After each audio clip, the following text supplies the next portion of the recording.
On va parler de mémoire donc aujourd'hui. C'est un thème de recherche qui intéresse plusieurs chercheurs ici au centre. C'est un thème qui intéresse aussi beaucoup de monde comme vous. Pourquoi on a choisi ce thème-là pour ouvrir? À cause de ça, on a eu énormément de demandes. Il a fallu dire non à plusieurs personnes parce que la salle n'était pas assez grande. La mémoire, ça intéresse tout le monde. Ça intéresse tout le monde. Pourquoi? Parce que, évidemment, c'est sûr que ça nous permet d'acquérir des nouvelles informations, et puis des nouvelles connaissances, et des nouvelles habiletés. Puis, comme être humain, comme personne, c'est essentiel pour notre survie. Si on n'avait jamais acquis ces nouvelles connaissances, si on était resté comme un petit bébé, sans mémoire, on ne serait pas capable de survivre dans un monde comme le nôtre. Donc c'est important pour notre survie, c'est aussi important pour notre bien-être, parce que notre mémoire nous permet de revivre nos événements, les événements qu'on a vécus, les événements passés. Ça permet d'avoir un sens de continuité, ça permet de savoir qui on est, ce qu'on aime, ce qu'on n'aime pas, puis de ne pas répéter nos erreurs, etc. Donc, on voit combien la mémoire est importante pour nous définir, pour nous positionner dans le monde, pour comprendre les autres. Et là, aujourd'hui, ce que on va essayer de faire, c'est de comprendre la mémoire. De comprendre la mémoire, comment elle change avec le vieillissement, et de comprendre comment on peut l'améliorer. Ça fait du bruit, ça devient agréable. C'est pas la base, c'est plus le micro qui je pense. nous fait du bruit.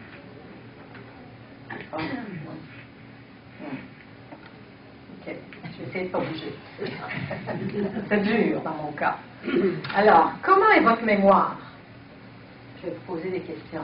C'est très interactif. On va essayer de faire ça vivant là ce matin.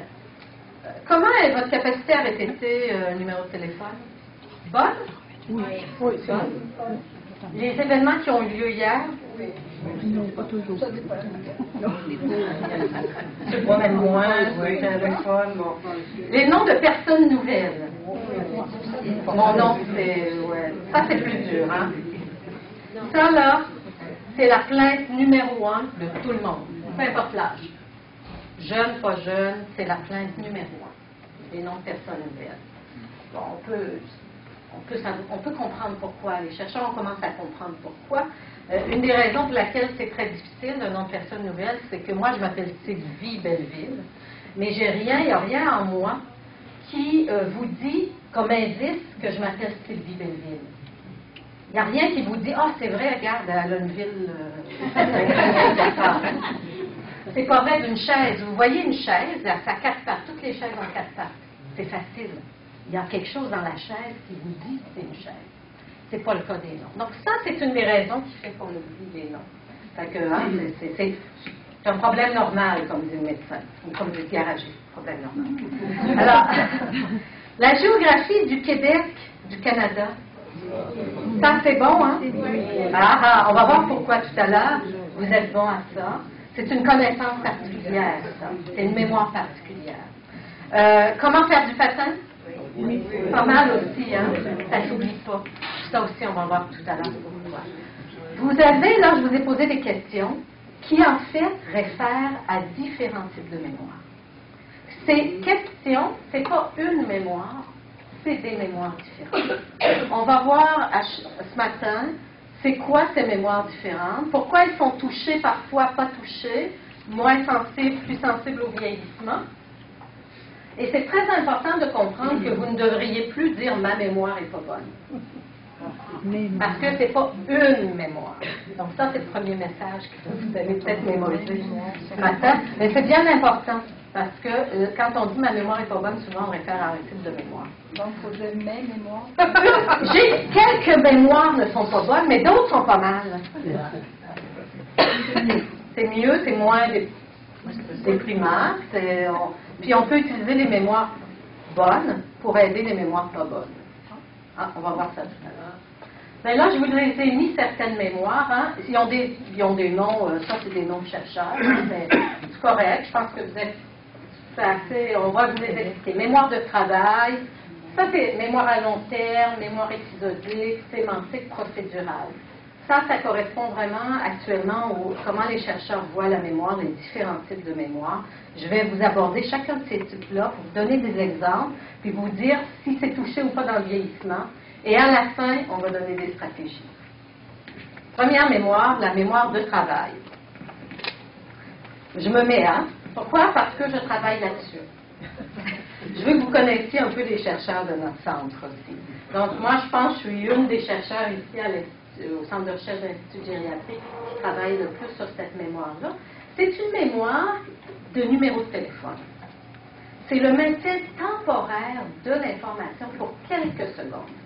Pas long, quelques secondes, ou davantage si on fait 628, 6346, 628, 6346, 628, 6346, ça peut rester dans notre mémoire. Mais ça ne va pas nécessairement aller bien loin après. Okay? C'est une mémoire à court terme. Mon fils dit, parce que mon fils est parfois, il m'accompagne parfois quand je fais des conférences comme ça, et il me dit c'est la mémoire à temps partiel. Un petit peu, oui, c'est pas mal. Alors, je vais faire un petit test de mémoire de travail verbal. OK? Écoutez et mémorisez. 4, 6, 3, 1, 8. Qu'est-ce que je vous ai dit? Voilà, très bien. Vous avez mis ces chiffres-là dans votre mémoire de travail. Vous les avez répétés dans l'ordre. Souvent, c'est dans l'ordre qu'on mémorise. Ça tombe bien pour les numéros de téléphone, hein? Parce que sinon... Oui, moi, madame, c'est parce que je les ai vus que je m'en rappelle. Si je les vois pas, je les... Oh, je suis pas sûre. Oh, oui. Oh, je suis... C'est vrai que ça aide d'avoir les deux modalités. On va voir tantôt pour... Parce que ça... C'est sûr que ça fait qu'on a différentes façons de mémoriser au lieu d'une seule. Plus on mémorise de différentes façons, mieux est notre mémoire. Donc, c'est probablement pour ça. Si on fait juste l'entendre, ben là, on a juste le son. Si on s'adonne que nous, on est très visuel, par exemple, il y a des gens qui sont plus visuels. Donc là, on a mémorisé une chiffre, mais... Et ça nous sert à quoi, ce type de mémoire? Ben, un numéro de téléphone, je l'ai dit. Faire du calcul mental. Quand on fait du calcul mental, on va garder dans notre petite mémoire, dans notre mémoire de travail, les résultats. Mais après, on n'a pas besoin de maintenir ça pour en parler à notre mari le soir. Donc, on va après oublier ces systèmes-là. Parler tout en conduisant. Ça, c'est parfois difficile, hein? Donc, quand on conduit et qu'on parle en même temps, ça requiert notre mémoire de travail parce qu'on est en train de se concentrer sur la route. On a quelqu'un qui nous parle et il faut mémoriser les bouts de phrases pendant qu'il nous parle. Et c'est évident que si on a une activité qui est plus exigeante en termes de conduite automobile, ben ça va nous nuire au niveau de la mémoire de ce qui se dit oralement. Cuisiner tout en lisant sa recette, c'est la même chose.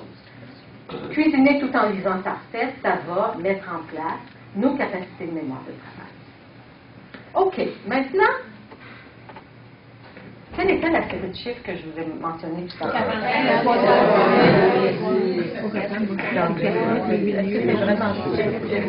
Oui. Oui, parce que moi, j'ai parlé. C'est très bien. En général, c'est parti.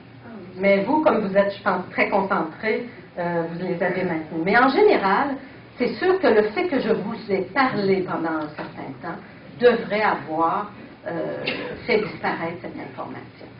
Vous s'y attendez, vous étiez C'est pour ça, vous l'avez dit. Alors, c'est une capacité temporaire.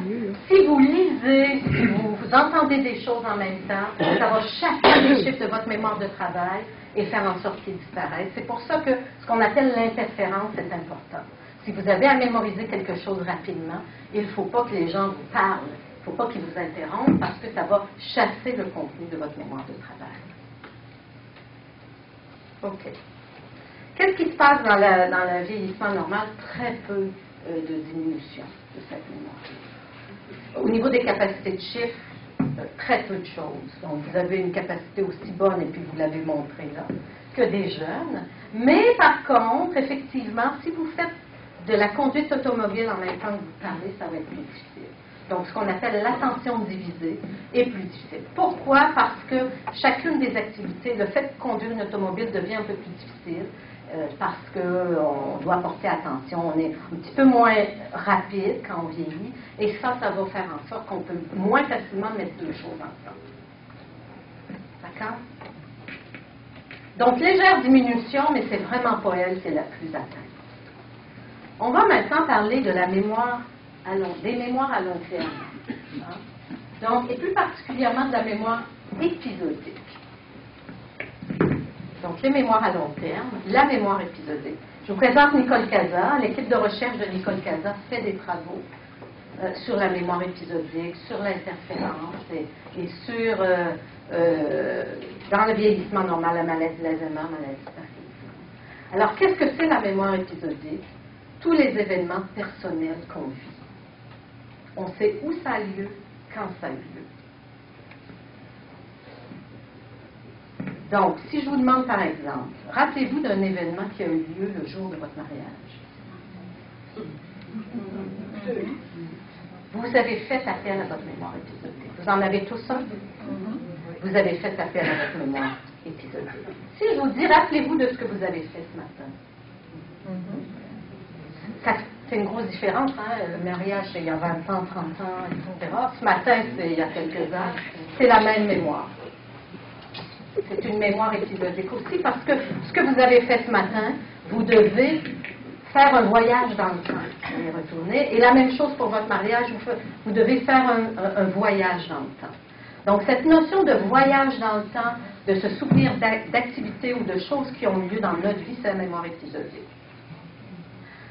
Alors, quand vous faites des tâches, ici, dans nos laboratoires, qu'on vous présente des listes de mots, puis que vous devez les rappeler, c'est aussi de la mémoire épisodique. On utilise ça parce qu'on ne peut pas vous demander qu'est-ce que vous avez mangé ce matin, parce qu'on n'était pas là. On ne peut pas vérifier que ce que vous nous dites est vrai ou pas vrai. Donc, on va faire des faux, ou on va faire des tests pour aller évaluer cette mémoire-là. Et la façon dont on procède, c'est qu'on va présenter des mots comme ça. Puis on va demander ensuite de mémoriser ces mots-là. On peut en présenter plusieurs. Et après, on demande de les rappeler. Et ça teste votre mémoire épisodique. L'idée, puis là, les gens vont nous dire, ouais, mais là, ça ne m'intéresse pas des mots, c'est artificiel. C'est vrai. C'est sûr que c'est plus important pour vous ce que vous avez fait dans votre vie, ce que vous a dit votre sœur, etc. Mais nous, on ne peut pas vérifier l'exactitude. Donc, on est obligé de passer par des moyens comme ça. Alors, quand on fait ce type de test, on observe qu'il y a un oubli. Tout le monde oublie. Pourquoi? Et une des questions que souvent les gens nous posent, c'est pourquoi on oublie? Qu'est-ce qui fait qu'on n'a pas une mémoire parfaite, nous les humains? Et c'est très frustrant de ne pas pouvoir mémoriser toutes les informations qu'on aimerait mémoriser. Alors pourquoi on oublie? D'une part, parce qu'il y a probablement un affaiblissement de la trace, tout simplement avec le passage du temps. Comme quand on fait un château de sable à la plage, avec le passage des vagues, ça s'effrite. Tout simplement. Puis même si on avait fait vraiment un bon travail de mémorisation, ça va s'effriter tranquillement. Ça peut être aussi dû au fait qu'on n'a pas bien encodé l'information à la base. Donc, encoder, ça veut dire mettre en mémoire. Pour mémoriser une information, il faut le mettre en mémoire comme il faut. Il faut le mettre en mémoire de façon efficace. Ça peut être aussi dû au fait qu'il y a de l'interférence. Donc, il y a beaucoup de choses qui se passent dans nos vies. Ces choses-là vont venir faire en sorte qu'il est difficile après de récupérer la première information. Surtout si ça se ressemble. Et enfin, il y a des hypothèses qui disent une des difficultés qu'on a à se souvenir des choses, c'est qu'on n'est pas capable de reproduire le contexte. Qu'est-ce que c'est le contexte? C'est quand je vous donne une information, vous savez que vous l'avez vue ici dans cette salle, puis qu'il faisait chaud. Ça, c'est le contexte. Et après, quand je vais vous dire, mais qui était là? Vous allez dire, attends, qui était là ou attends, c'était dans quelle salle déjà? Et là, vous dites, oui, c'est vrai, il faisait chaud. Et ça, ce contexte-là va vous aider à vous souvenir qui était là. Hein, donc, on va souvent revenir, par exemple, bon, qui m'a dit, pas qui m'a dit ça, où est-ce que c'était, etc.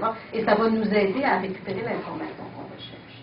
Ça, c'est intéressant parce que souvent, les gens vont nous dire pourquoi on ne se souvient pas des souvenirs de quand on était bébé. Pas bébé, mais 2 ans, par exemple, 3 ans. Pourquoi est-ce qu'on est... Qui d'entre vous a un souvenir de plus jeune que 4 ans? Plus jeune que 3 ans? 3 ans, hein? C'est à peu près la limite. Ça varie, hein? Il y a des gens qui ont des souvenirs plus anciens que ça, mais il y a un phénomène qui s'appelle l'amnésie infantile.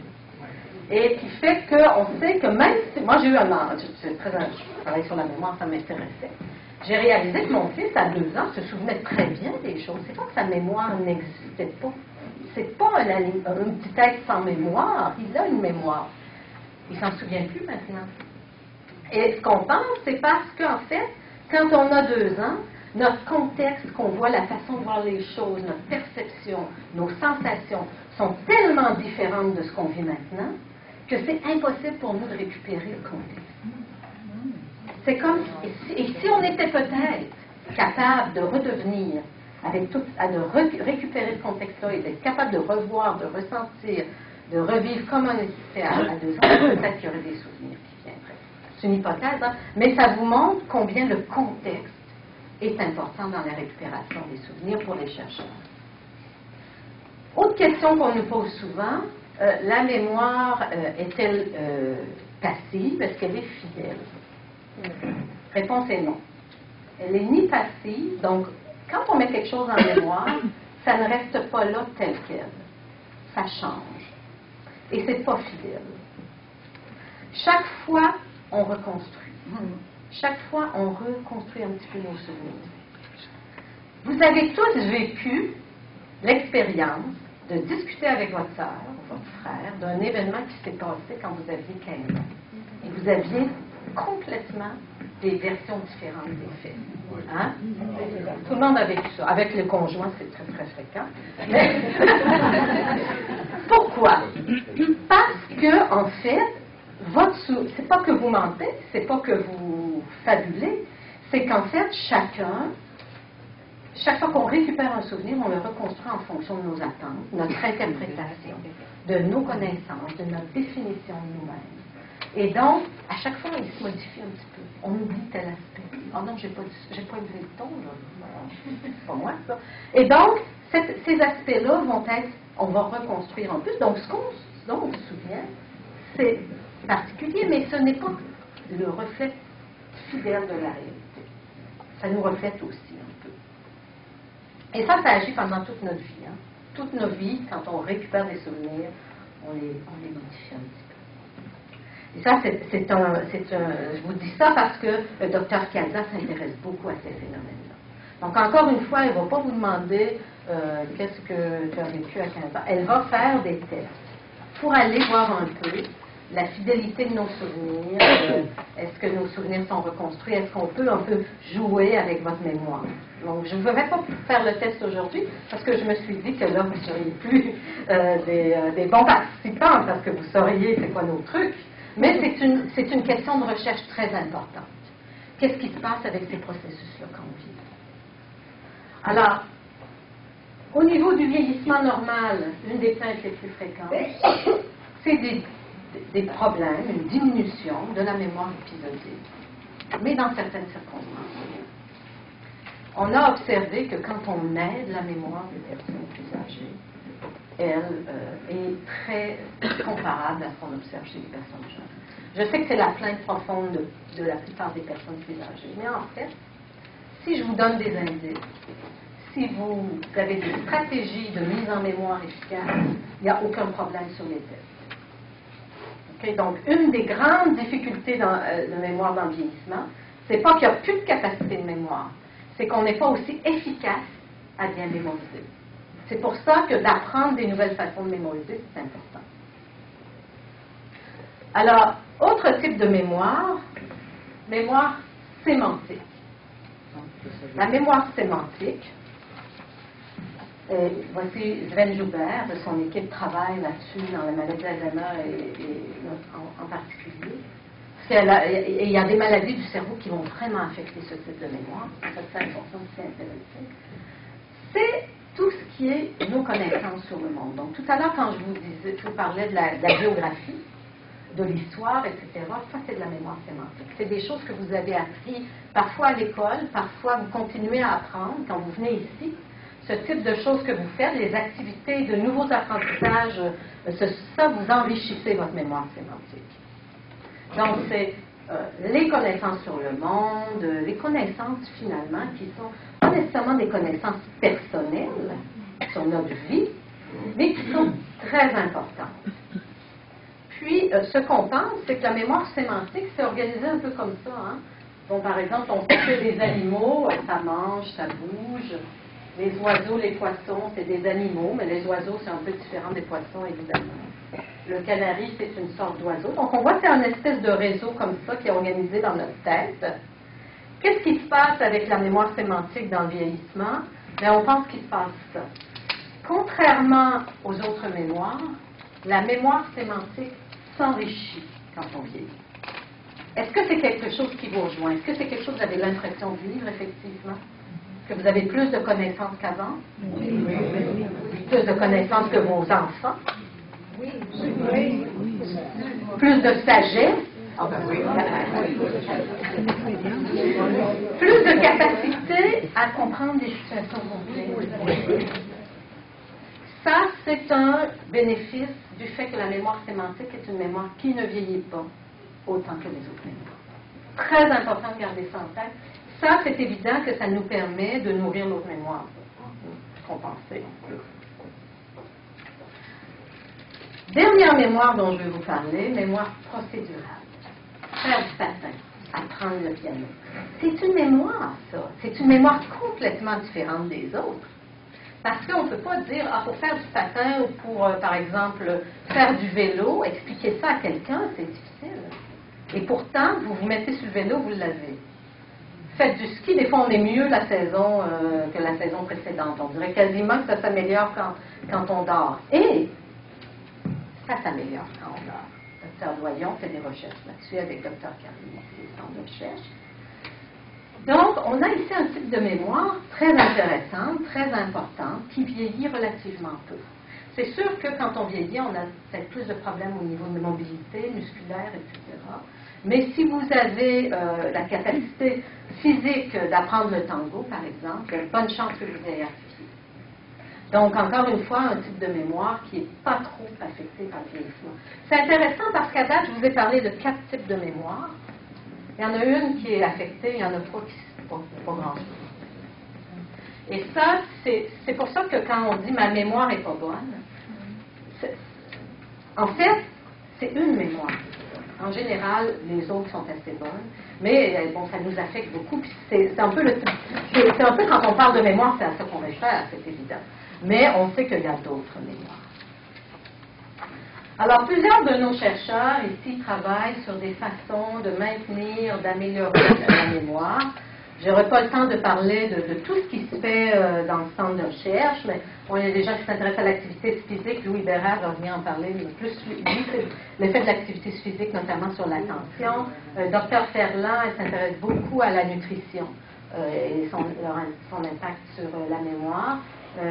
Et elle va sûrement venir faire une conférence aussi dans notre programme.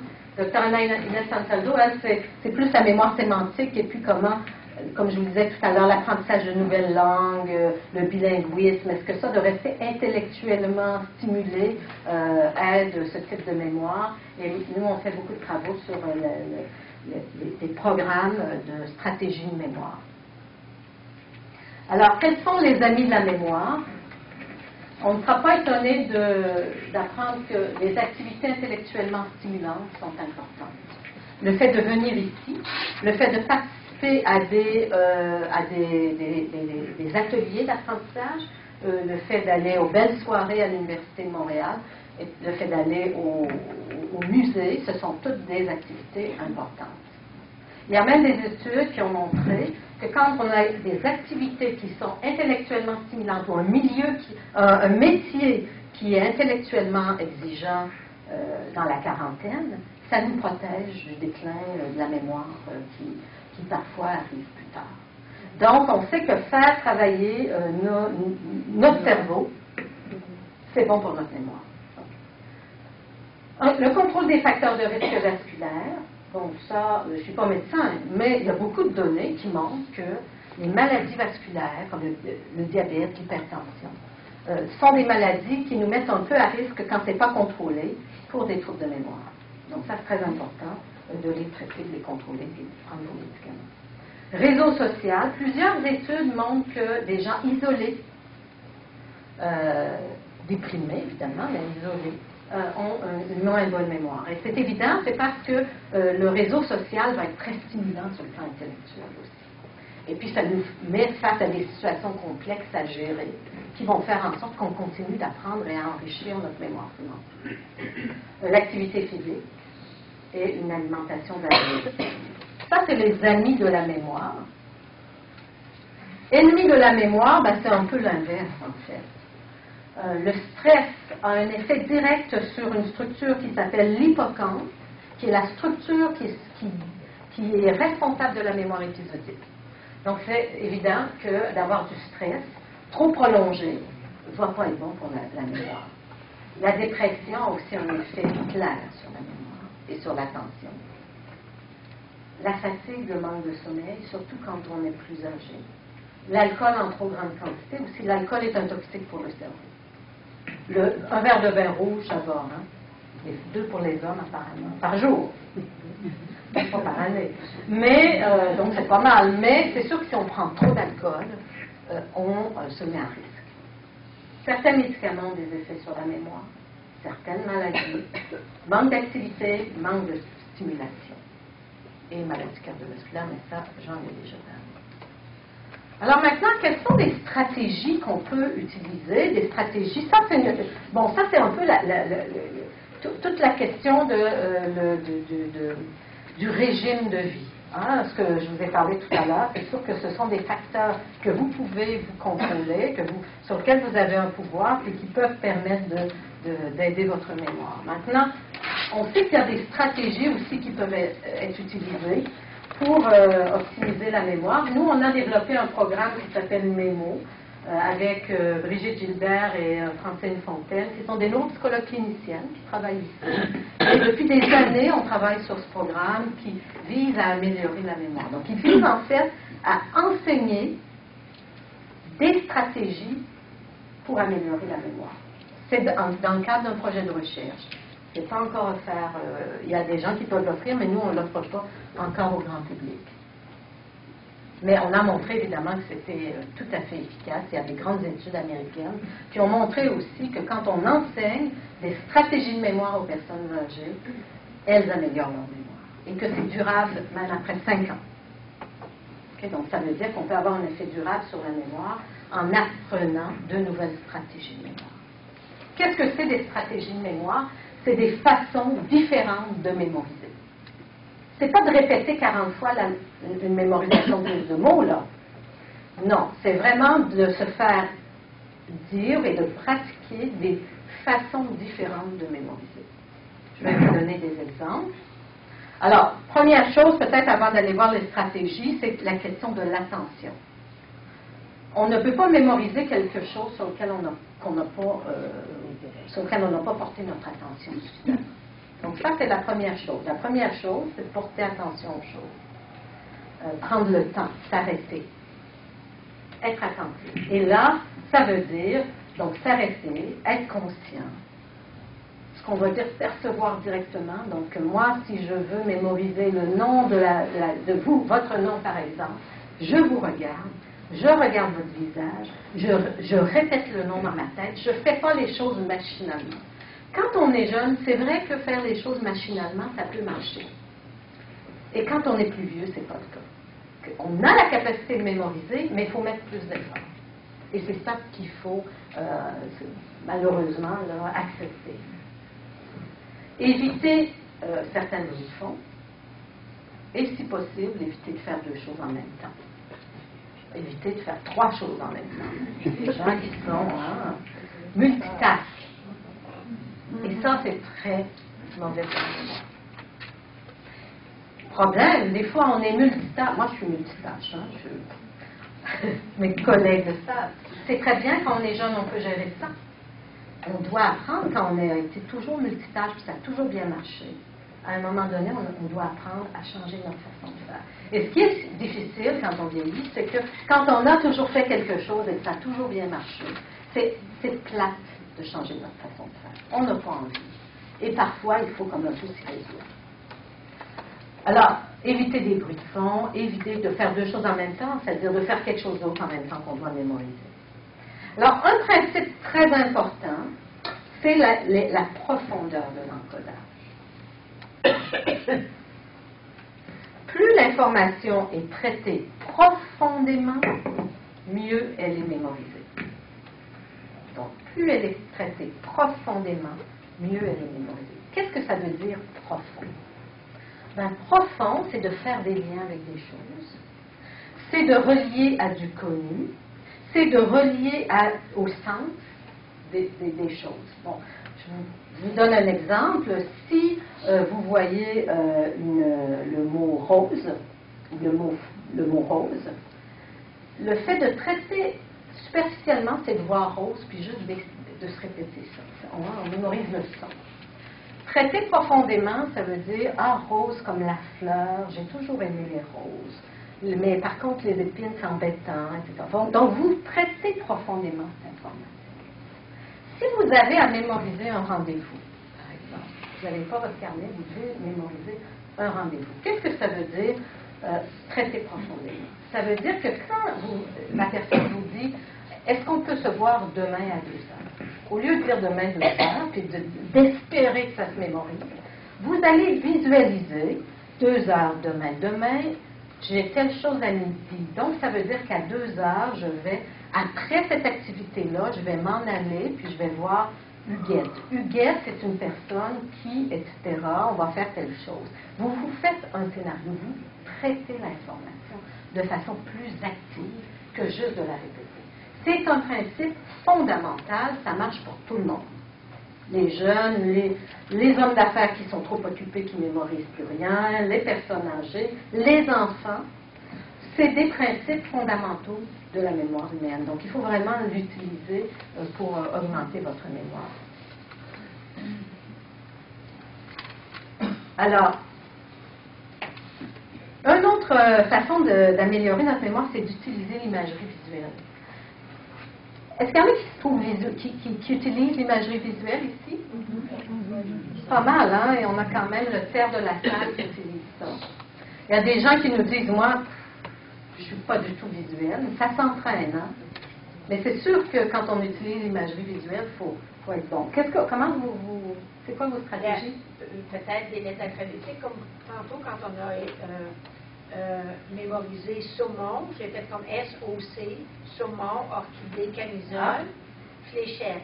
Alors, des lettres alphabétiques ou des points de repère, ou très, très visuel. Oui, c'est bien. Ça me nuit parfois. Ça vous nuit probablement quand ce n'est pas, c'est pas adéquat. Quand est-ce que ça vous nuit? Oui, peut-être que vous avez raison. Il y a des fois, ça se prête pas. Et nous, dans nos programmes, une chose qu'on apprend aux personnes, c'est quand la stratégie ne s'y prête pas, utilisez-la surtout pas. Ça vous décourage après. Il y a des situations où ça ne se prête pas, pour différentes raisons. Et il vaut mieux ne pas l'utiliser à ce moment-là parce que, effectivement, ça nous nuit, ça nous décourage par rapport à la stratégie. Elle est peut-être très bonne pour certaines situations, moins bonne pour d'autres. Il faut apprendre à l'utiliser dans le bon moment. Comme stratégie qui ne prête pas. Moi, par exemple, j'ai mis une camisole sur le saumon, puis je me suis dit, mon Dieu, que c'est ridicule. Puis là, ça m'a fait rire un peu. Puis ensuite de ça, j'ai mis des petites fléchettes dans l'orchidée. Puis, bon, ça, je ne sais pas si ça aurait marché, mais en tout cas... C'est très bon. C'est très bon. On apprend beaucoup ça dans notre programme. On appelle ça de l'imagerie interactive. C'est très efficace, ça. On prend 2 mots qu'on doit mémoriser, on les met ensemble. Puis on fait quelque chose de rigolo, c'est encore mieux parce que ça nous fait rire, l'émotion aide la mémoire. Donc, oui, c'est une très bonne stratégie. Donc, utiliser l'imagerie visuelle quand on est capable de créer des images riches, originales. Et puis, Ça peut être utilisé pour des noms. Par exemple, ici, on a le docteur Gillette qui examine Monsieur Jadin. Ben, on peut se dire, bon, docteur Gillette, oui, Gillette, hein, comme les lames de rasoir, et Jardin comme jardin. Donc, les lames de rasoir de Gillette, je lui mets, elle a un nez un peu pointu. Hein, je vais aller chercher une composante de son visage qui est un petit peu pointue. Je mets des lames de rasoir dessus. C'est pas très lame de rasoir, mais enfin bon. Et puis, M. Jardin, donc Jardin, ça ne veut rien dire, mais avec un petit R, ça fait jardin. Puis là, on rajoute des petites fleurs parce qu'il y a une barbe. Mais je fais ce travail-là, ça me prend du temps. Bien sûr. Si là, tu as 2 minutes pour le faire, c'est pas la bonne stratégie. 2 minutes, c'est bon. Mais si tu as 30 secondes, non. On utilise une autre stratégie. Je vais vous en parler tantôt. Mais cette stratégie-là, si on a du temps, c'est le fun, c'est bien, puis c'est très efficace. Donc, oui? Moi, je penserais, elle trouve un jardin comme sur l'oreille. Des poils. Oui, c'est bon, c'est excellent. Donc, elle est en train de trouver le jardin dans son oreille. C'est excellent. Chacun y va de la façon qui... Évidemment, il faut y aller en fonction de ce qui nous vient à nous. Moi, si je vous impose mon image, vous n'allez pas aussi bien la mémoriser que celle que vous créez qui correspond à vous-même, à vos connaissances et à ce que vous êtes. Donc, voilà une stratégie qui peut être efficace. Je vous disais tout à l'heure le fait de relier à du connu. Donc, relier à quelque chose que vous connaissez. Si on vous dit que je m'appelle Madame Belleville et que vous avez déjà connu quelqu'un qui s'appelle Belleville, vous pouvez faire le lien. Est-ce que je lui ressemble ou pas? Est-ce que j'ai des relations avec elle, physiques ou etc.? Il y a une ville qui s'appelle Belleville en Ontario.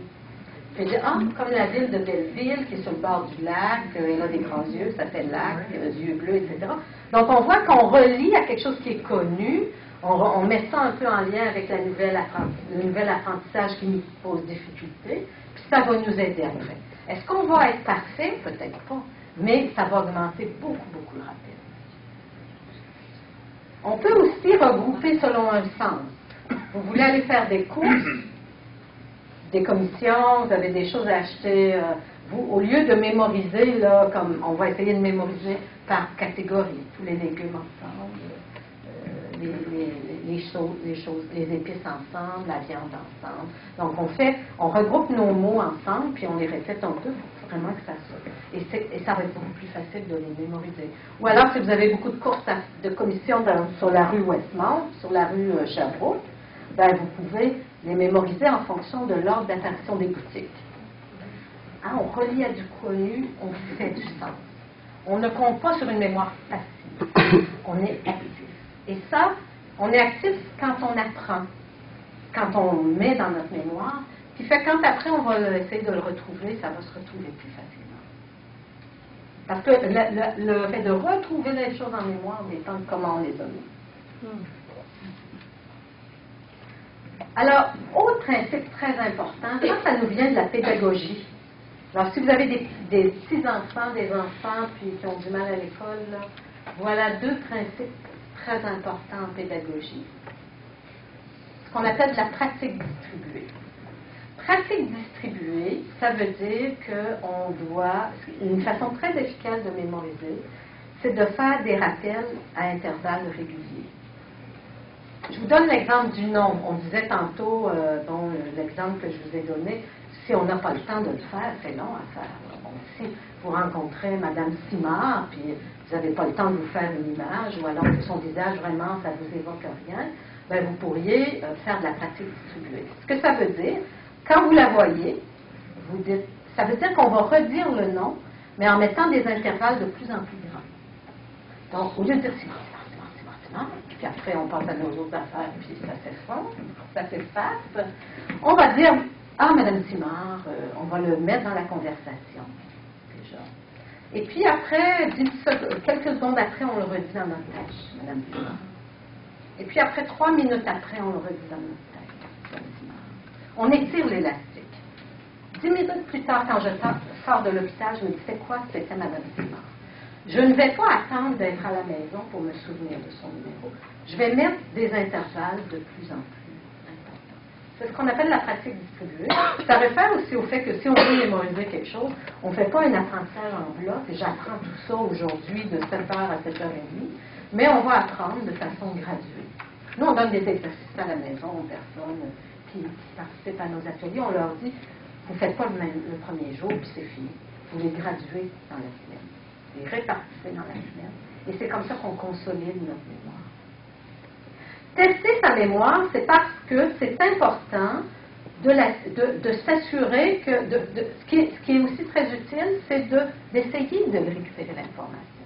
Donc, si on est en train d'apprendre, par exemple, si vous êtes en train de lire un article de journal et vous voulez savoir, bon ben là, je vais en parler à mon mari ce soir, à ma femme ce soir, et vous voulez absolument être sûr du nom qui est difficile à mémoriser, par exemple, Jaleski, vous allez lire Jaleski, puis après vous allez le bloquer et essayer de le récupérer. Vous allez tester votre mémoire tout de suite. Donc, il faut faire comme ça. Il faut essayer de mettre notre mémoire au défi dans des contextes faciles pour que ce soit facile à récupérer plus tard. Je ne sais pas si c'est clair, ça? C'est bon? Si on prend en note, Ben, c'est correct. Si vous avez la capacité, si vous n'avez pas besoin de le mémoriser à vie, et ça m'a fait une excellente transition pour ma prochaine diapositive. Prochaine diapositive, c'est les aides-mémoires, justement. Est-ce qu'il faut mettre à la poubelle nos aides-mémoires, nos agendas, parce que ça rend la mémoire paresseuse? Non. Vous connaissez bien le sens, je pense. Hein? Il ne faut pas. Absolument pas. Je pense que je suis contente de voir que ça commence les gens commencent à bien comprendre ce phénomène-là. C'est qu'en fait, il faut se faciliter la vie. Quand on peut l'écrire, pourquoi pas? On va garder notre mémoire pour les choses qu'on ne peut pas écrire. Puis on ne va pas être stressé en se disant, mon Dieu, je vais l'oublier. Alors, non, je pense qu'il faut avoir des ardoises, il faut avoir des porte-clés avec des petites choses écrites dessus, il faut avoir un calepin près du téléphone, il faut avoir un soulier, un calendrier, mettre les choses à la vue, évidemment, si on les range dans le tiroir.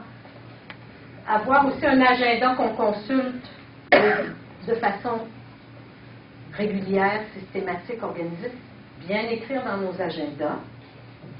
Hein, j'ai un ami très proche qui écrit dans son agenda 8h45. Il ne dit pas ce qu'il doit faire à 8h45 et qui il doit rencontrer. Bon, il faut apprendre aussi à utiliser correctement nos agendas, à mettre l'information de façon explicite, parce qu'on ne saura peut-être pas dans 2 semaines à quoi ça va faire. Donc, toute la question de ce qu'on appelle les stratégies compensatoires, les aides de mémoire, c'est très important. Alors, qui examine qui?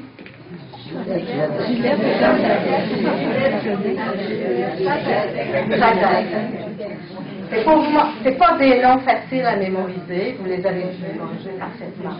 Bon, vous êtes très bon, je sais, parce que mes chiffres tantôt, vous étiez supposés les avoir oubliés et vous les avez mémorisés, mais c'est pour vous montrer qu'il est possible d'avoir une très bonne mémoire quand on fait un apprentissage à la base qui est efficace. Alors, une dernière diapositive pour une question qu'on me pose souvent. Qu'est-ce qu'on pense des logiciels d'entraînement du cerveau? Je vous ai devancé, je savais que vous alliez me poser la question. Moi, je pense que, après tout ce que je vous ai dit, vous allez me dire, c'est bien, ça stimule, c'est intellectuellement exigeant, etc.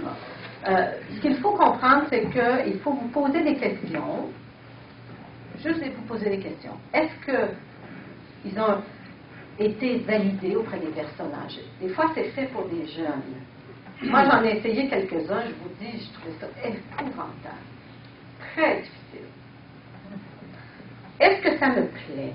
Est-ce que ça me procure du plaisir? Ou s'il faut que j'y aille en me disant, si je ne le fais pas, je vais avoir l'Alzheimer? Ça, c'est pas une bonne. D'une part, rien ne prouve que ça va aider à l'Alzheimer. Donc, il faut se poser la question, est-ce que ça me procure du plaisir? Est-ce que c'est trop difficile ou démotivant?